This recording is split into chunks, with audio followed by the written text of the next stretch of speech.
This morning I'm going to talk about semantic indexing of unstructured documents using taxonomies and ontologies. It is a talk that I gave at Semtech in June, and just to get it on video, we'll do it now also as a webcast. What I'm going to talk about is if my slide wants to go to the next slide. Okay, so I'll talk about our toolbox in architecture for regular text mining. So we work with a lot of text miners, and we'll give a small use case that we did in supply chain management.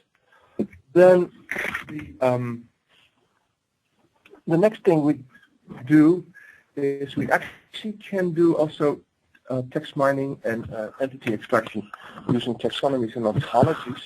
So I'll give another example with scientific articles. And then we recently started working with a company called SmartLogic, which has a tool to make it easy to create vocabularies and taxonomies. And they can use those for entity extraction and for text classification and for many other things, for semantic search, for example. And we are integrating Allegro Graph with SmartLogic, and we'll show you a use case with electronic health records, with a real demo. Okay, so let's start with our regular toolbox for working with text. So we have a set of components that will make it easy to spider the web, social media, or email. And you can feed our spiders with URLs and word lists and taxonomies. And once we get text from somewhere, we can or do advanced scraping, or we feed it to a text extractor like Cogito or SmartLogic or Alchemy API. And what we do is we can classify texts, we actually can get entities out, can even find the sentiments, and all that is turned into triples and put into Allegro Graph, so it will find the places in the text, the people in the text, the organizations, currencies, important verbs, etc. And then what we also do is we take the objects that we put in the Allegro Graph and link it to the linked Open Data Cloud. So if we find a particular person, we'll look that person up in DBpedia. If we find a place, we'll hook that up to geonames, etc., etc. Yeah, so we enrich the data. And to make it easier to do text search on the data that you found, we also have a full integration with Solr. So if you wanted to use the faceted browsing of Solr or do really advanced text search on the text that you retrieved, then you can also do that in Solr. And we actually can do Sparkle queries, where in the Sparkle query we talk to Solr and then we do the remainder of the query in Allegro Graph. And then ultimately all of this is doable in a very friendly graphical user interface. And at the end of my presentation I will demo Graph and I'll show you the results of entity extraction. Yeah? So we've used it in lots of projects. One of them was in supply chain management, where we wanted to determine the potential impact of any disruption on the supply chain. As you might know, most car companies nowadays do just-in-time logistics. Yeah, and so they're actually very prone to things that happen in the world, yeah, that might influence the supply chain. Yeah, you might have political unrest in the country, or a strike, earthquake, or just a fight between two companies, and suddenly you can't get a particular chip or whatever.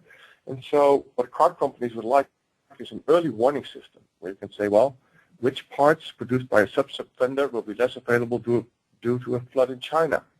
I'm not going to read the rest of it, but you can imagine all the things that you actually would like to be warned for.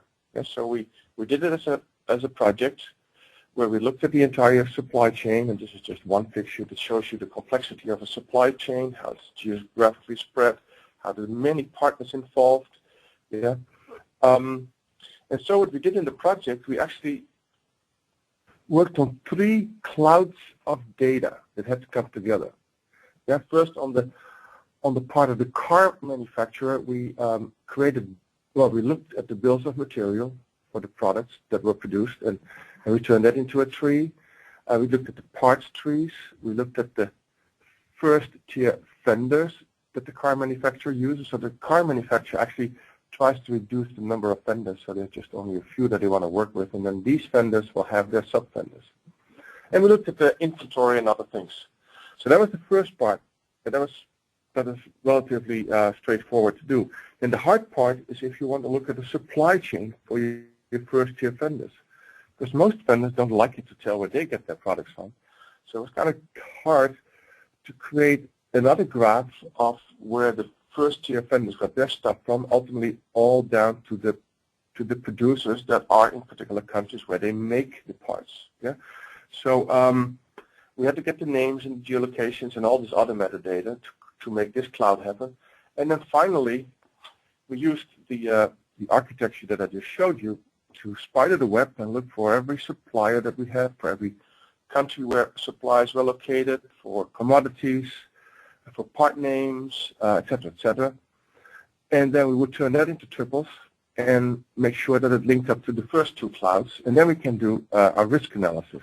So here you see a tiny example of information that comes from these three different clouds. Yeah, you have a particular part that is bought from a particular vendor that is then ultimately made in Bangkok, in Thailand, where at a particular time there was a flood. Yeah, so you see how it all changed together. And then the kind of rules that we would write would be something like, give a disaster warning for a particular vendor and part.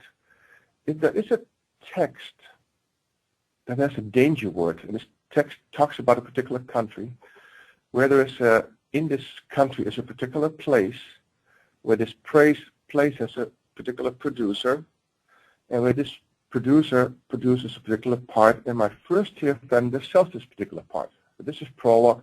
We could have done the same thing in Sparkle, by the way. Yeah? And so now you have a very general warning rule that will at least alert you to the fact that something is wrong somewhere and might affect your supply chain. Yeah? So this was the first use case that I wanted to talk about.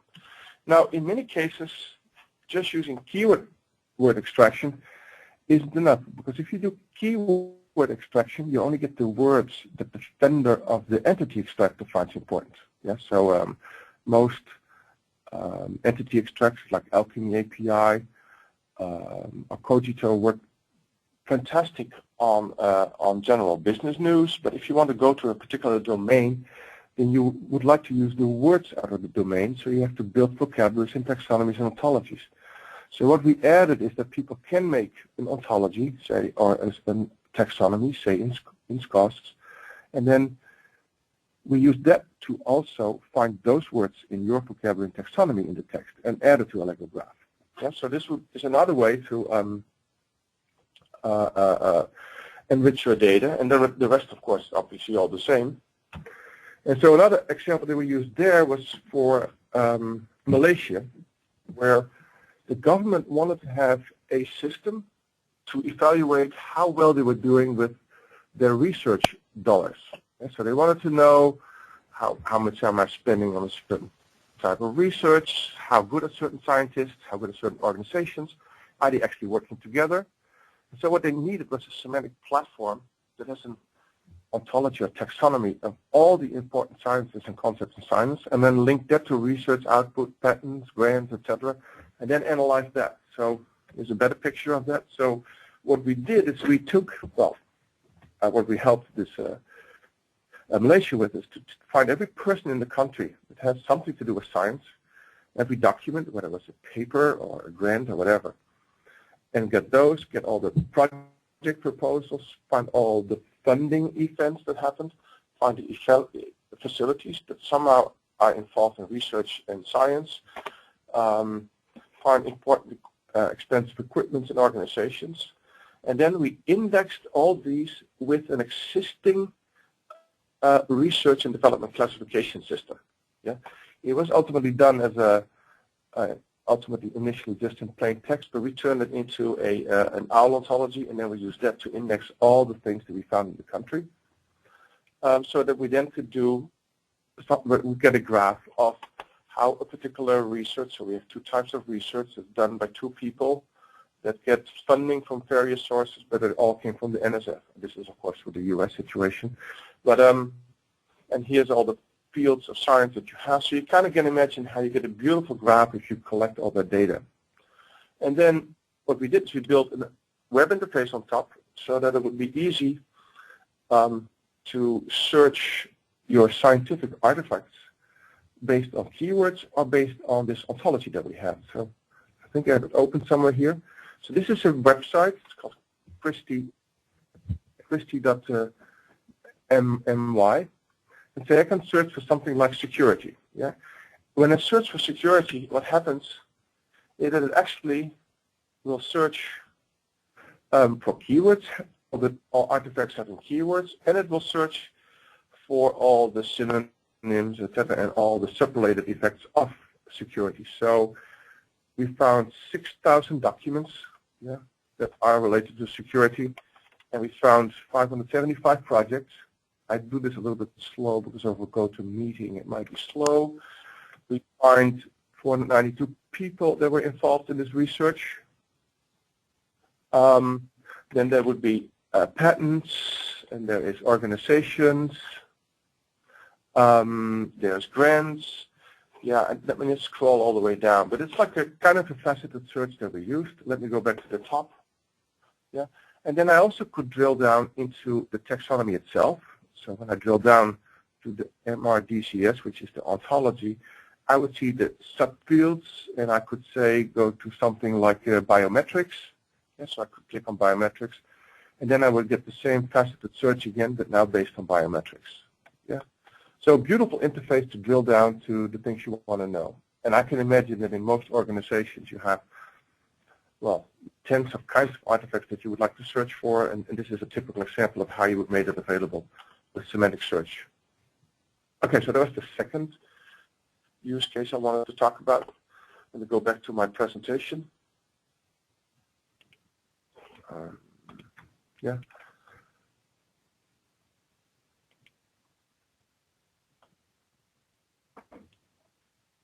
Okay, and then the third part of my talk is about how we work together with SmartLogic to do taxonomic search. So as I said before, SmartLogic is a very user-friendly tool to manage vocabularies and taxonomies. And then once you have them, they do both regular entity extraction, but they also include ontologies and taxonomies to find entities in a text and to classify unstructured text. And we did an integration between the two. So this is a picture from SmartLogic itself. So you start with an ontology manager, and I'll give you a picture of that ontology manager in a minute. And so once you make that, a text miner can already instantly use it. But usually you make an ontology, you store it on the server and you publish it, and then you can enhance documents and you can classify documents for multiple languages. And then they integrated with a lot of existing systems. So they work with SharePoint, with Apache Solr, with the fast search engine, Google Search Appliance and MarkLogic, and then nowadays also with the TripleStore. So how this works is you have their main tool called Semaphore with the things I just showed you. What we now can do is we can take a corpus of text, yeah, analyze it using the taxonomies and vocabularies, turn that into turn that into triples, and then we can do idea of reasoning, SPARQL prolog and rules against it, and look at the data using our tool Graph. Yeah, so this way we could do a lot more with the unstructured text and the triples out of that than we could do beforehand. So let me give you a demo or a use case. So we did a use case that we called false trips and slips, where we got data from the UK about people over 75 that tripped and it had to go to the hospital. Now, I was totally amazed when we started this project because I found out that 1 in 3 people over 75 will fall at least once a year, yeah, and then 4 out of 10 of these people will have to go to the hospital, yeah, or have to get surgery because they broke a hip, or even worse. That's a huge number. Yeah, there's many factors for that. It's, well, risk factors. Well, if you're older or housebound, it will happen more often. If it happened in the past, yeah, so if you fell before, if you have acute illness, or well, you have like a neuromuscular disorder, If you have certain physical deficits, obviously, so if you have foot problems, then it's not really good if you can't get out of a chair. There's environmental hazards like very steep chairs and no handrail on your very steep chair, and all the other things that can go wrong.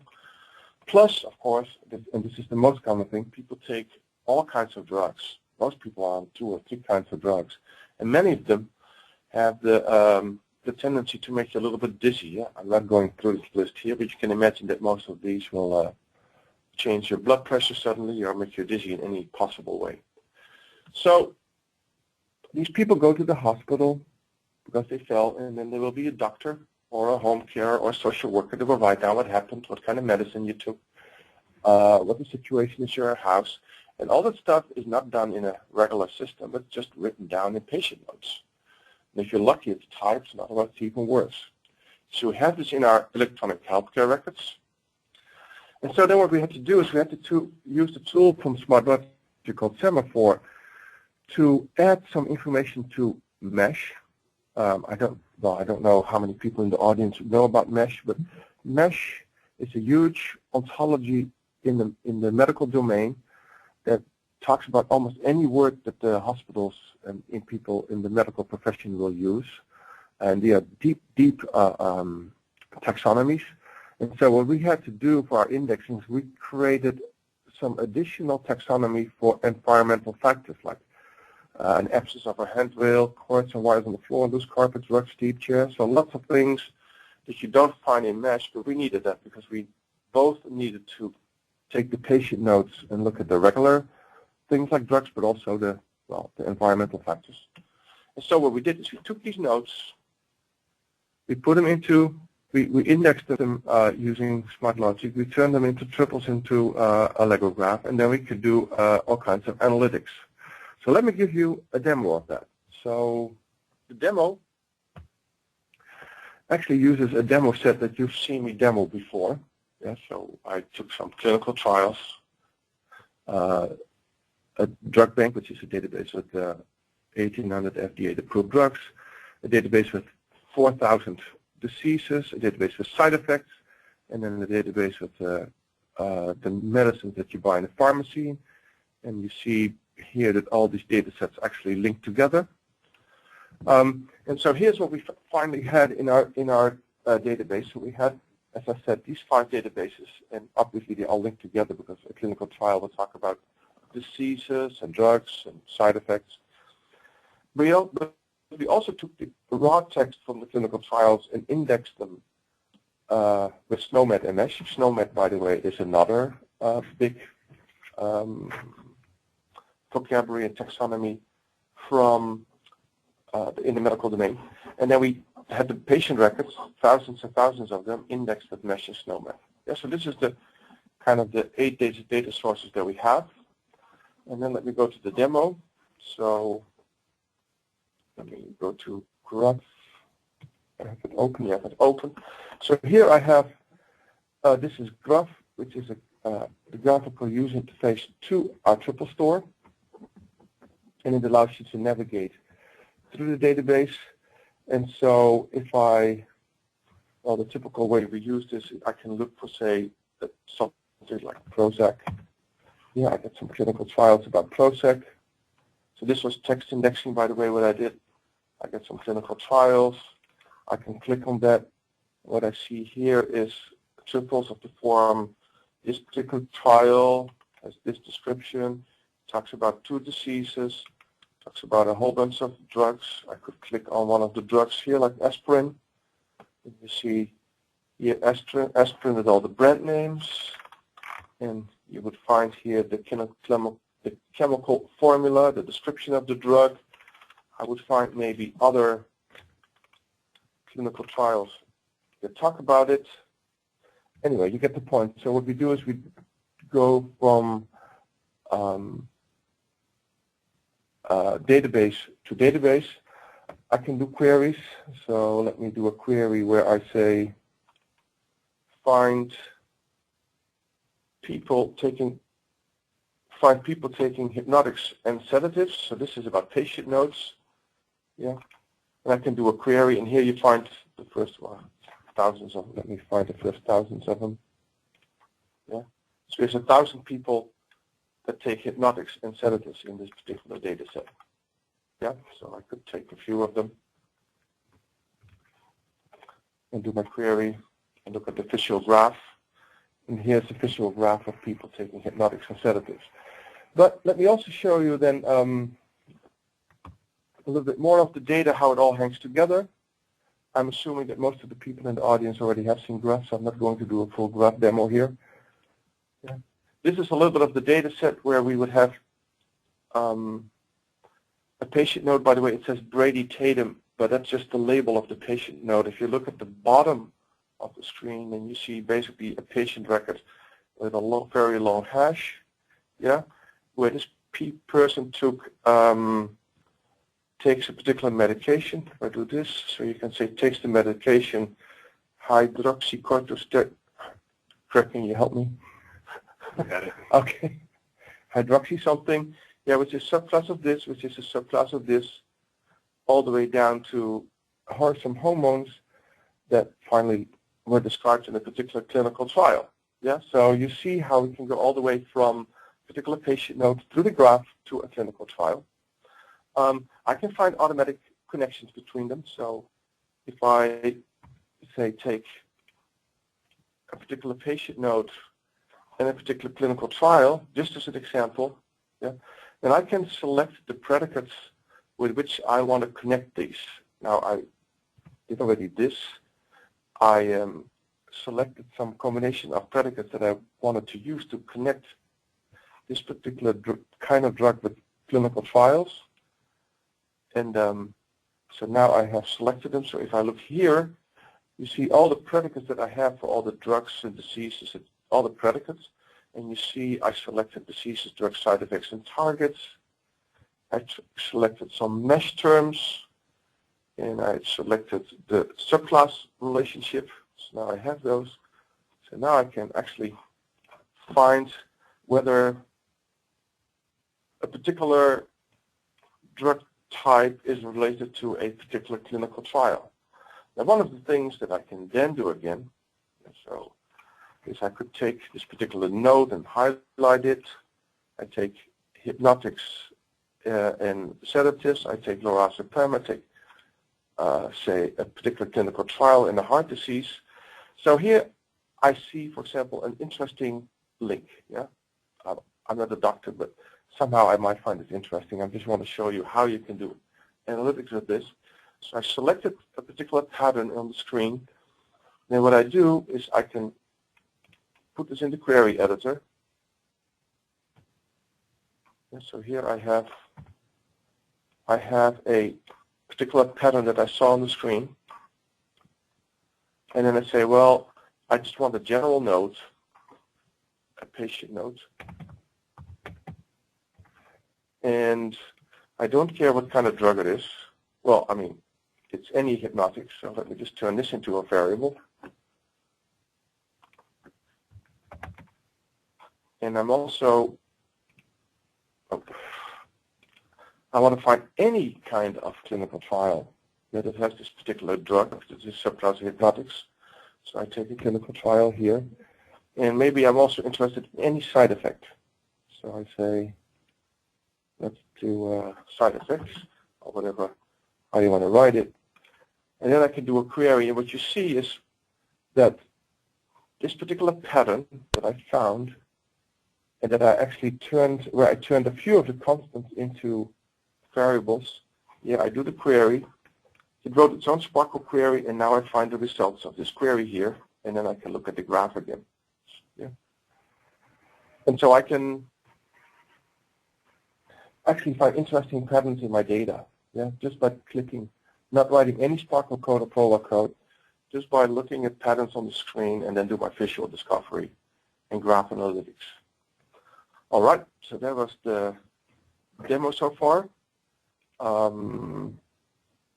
Here was let's see, do I want to show this? Hey, this is a particular query that I had where I wanted to look at a particular node where I had an environmental factor, which a note from a patient that takes a medication that increases drugs. Anyway, you can imagine all the kinds of interesting queries that you can do for this. And then what we can do with this use case, we can actually proactively reach out to the population, to maybe make home improvement and repairs. So instead of having a very complicated hip replacement, you could actually get them something at the stairs so that they don't fall the stairs. Now, in England, they're actually actively doing that because it's so much more cheaper to put a rail on a stair than replace someone's hips. Or we can alert doctors for certain drugs that we see, hey, this particular drug that people take, that now causes people to fall. We better be careful, or we warn people, etc., etc. So you can imagine the use of what we can do with a use case like this. And so this was my presentation. Thank you very much for listening. By the way, a little bit of advertisement for our next talk. In our next talk, I'm going to talk about which will be a webcast, and I will be at NoSQL in San Jose, and I will talk about Allegro Graph Hadoop integration, where we can take data, big data, turn it any kind of way into triples, and then do analytics with Prolog or Sparkle or anything else that you would like to. And we're actually working with Intel, a tool that Intel is building called Graph Builder, that makes it easy to take graphs out of Hadoop. And we're doing a partnership with Intel to make this as easy as possible. So that's a little commercial for the next talk. Now let's go to the questions. Okay, let's see. Here's the first one there. Oh, I see you are using Graph 5.1. Is that available yet? We just published it a few days ago on our website. So you can try it out if you want to.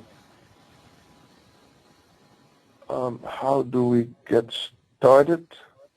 Well, many ways to get started. We have, of course, a free edition on our website, but we also do a lot of training for customers where we both teach you how to work with ontologies, how to work with triple stores, and where we usually help people build their first small POCs with triples. And then, did you have to do, that's another question, did you have to do some manual data cleaning after ingestion of unstructured data in IDF? No. In this case, we used Mesh, which is a very clean vocabulary in our environmental factors in Mesh, so we just directly applied it to the patient notes. And that was enough. There might be some junk, but in your queries, it doesn't really matter.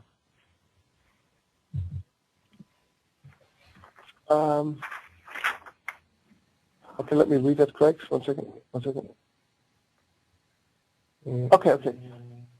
So why can't you do this, why can't you do this with the graph database? And is this a graph database? And I keep hearing about property graphs.